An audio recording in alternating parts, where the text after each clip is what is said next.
Something very important is about to happen within a month that I want you guys all to be prepared for. And I've actually been preparing you guys for this exact moment for years now.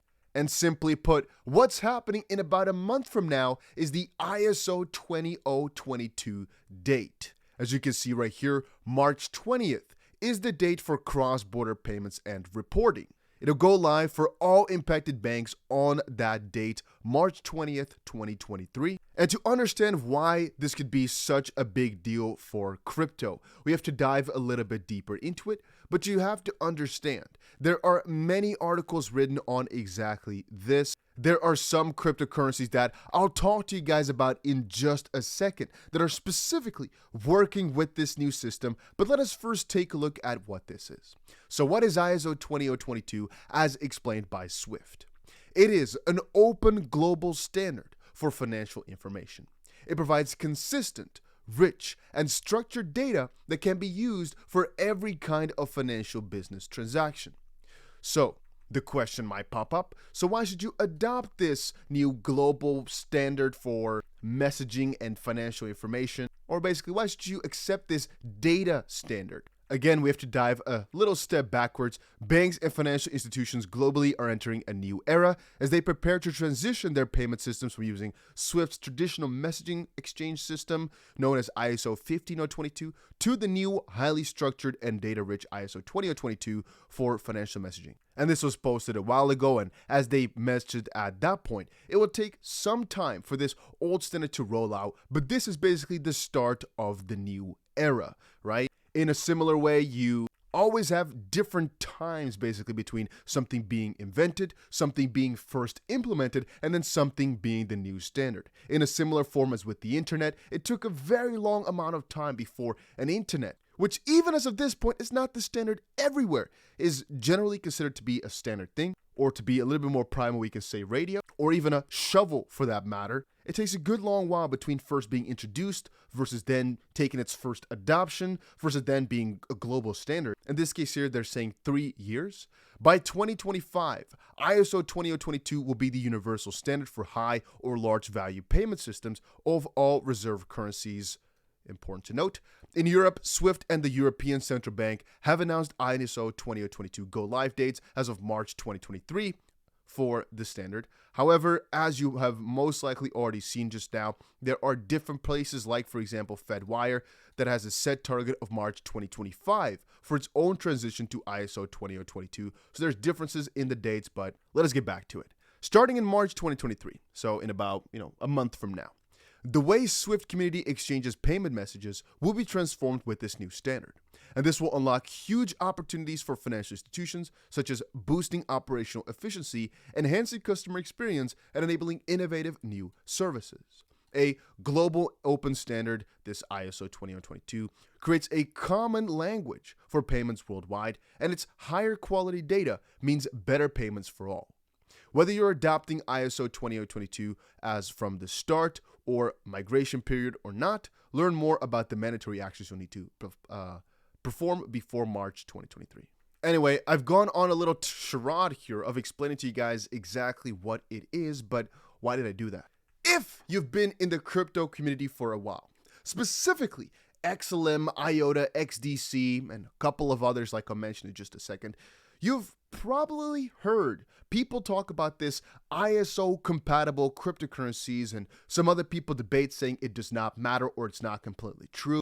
All you have to know, in my opinion, is this. Some cryptocurrencies are more connected to this new financial standard that, again, is important for a lot of things, like, for example, the payment systems of all reserve currencies than others, and a list of the cryptocurrencies that are Quant, XRP, Stellar, HBAR, IOTA, XDC, Algorand, and Cardano, of which some are fully compliant is being said and some are debatably compliant. But the point here being compliant or non-compliant, there's a little bit of an issue with the wording.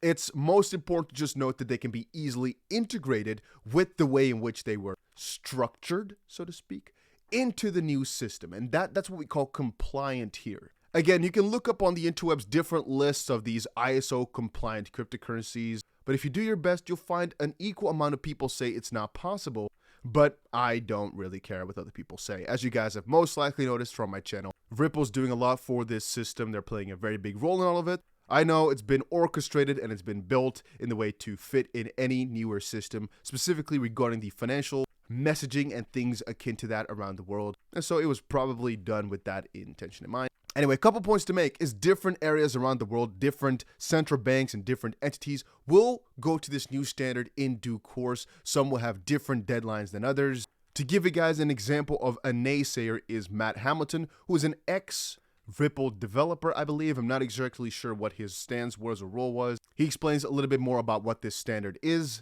and he tries to explain that with payment systems like SEPA, ACH, RippleNet, etc., all currently using or adopting ISO 20022 compliant messages means they can more easily communicate with each other. Because if you get a message, because of all using the same standard for these data transfers, you all know exactly what that means. He says, how does this relate to crypto?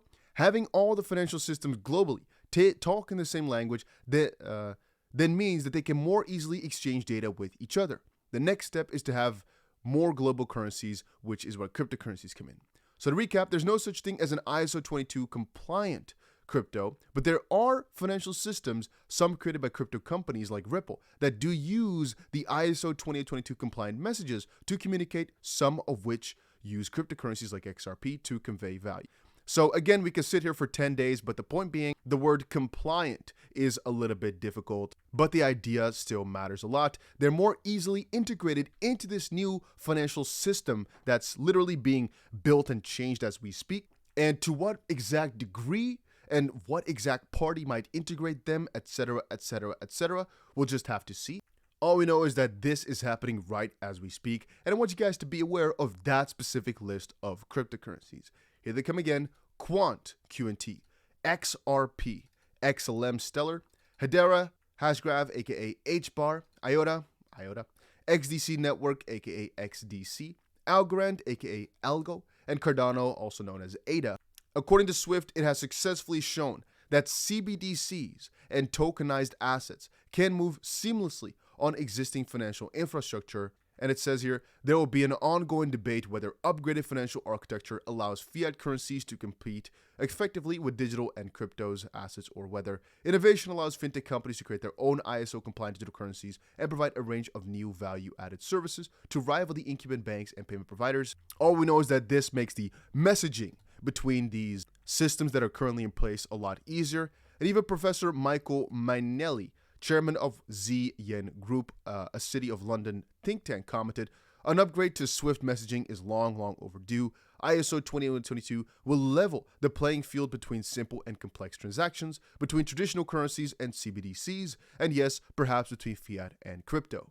He added, however, if your competitive edge has been Swift's clunkiness, beware, which is a little funny piece if you're thinking about what Ripple is doing in their Swift competition, even though they're complementary to some degree. But hey, that's it for today's little update. Just wanted you guys to be aware of what's happening in the background. Just know that this is happening quite soon, and know some cryptos that are involved. Even though they might not pump like crazy on that day, I want you guys to be prepared anyway. I want you guys to understand that even though the word compatible or compliant, I'd say compatible might be better, but compliant might not be the right word to use, we understand that they can be more easily integrated into the system, which I think is still extremely important. If you're talking about all these major institutions talking that new standard, and a Ethereum, for example, would just not be understood in the messaging. You can read a little bit more about that in this section here. That is just about the message not being able to be correctly decoded by the opposite side if you're not using the same standard. And so I think it's still important for these cryptos to conform with this standard. But that's it for this video. See you guys later in another one.